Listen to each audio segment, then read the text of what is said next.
Yeshaya, chapitre 6. L'année de la mort du roi Uzziya, je vis Adonai assis sur un trône haut et élevé. Les pans de sa robe remplissaient le temple. Les séraphins se tenaient au-dessus de lui. Chacun d'eux avait 6 ailes, 2 pour se couvrir la face, 2 pour se couvrir les pieds et 2 pour voler. Ils criaient l'un à l'autre et disaient « Saint, Saint, Saint est Yahweh Tsevaout.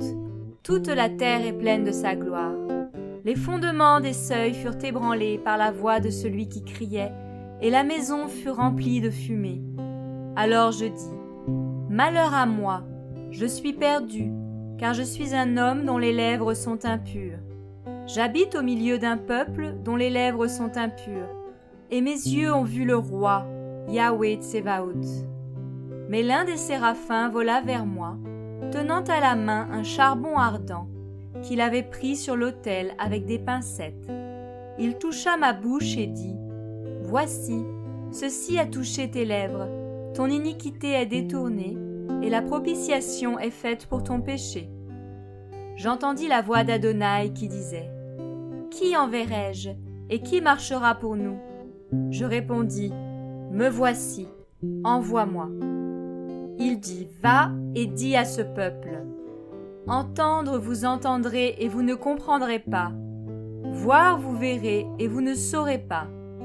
Engraisse le cœur de ce peuple, rends ses oreilles pesantes et bouche-lui les yeux, de peur qu'il ne voie de ses yeux, qu'il n'entende de ses oreilles, que son cœur ne comprenne, qu'il ne se convertisse et ne soit guéri. Je dis « Jusqu'à quand, Adonai ?»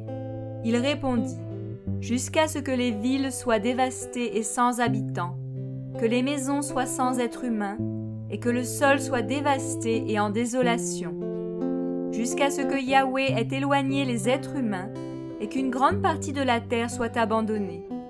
Toutefois, s'il reste 1/10 des habitants, ils reviendront pour être la proie des flammes. Comme le térébinthe et le chêne, dont la souche reste quand ils sont abattus, la semence sainte en sera la souche.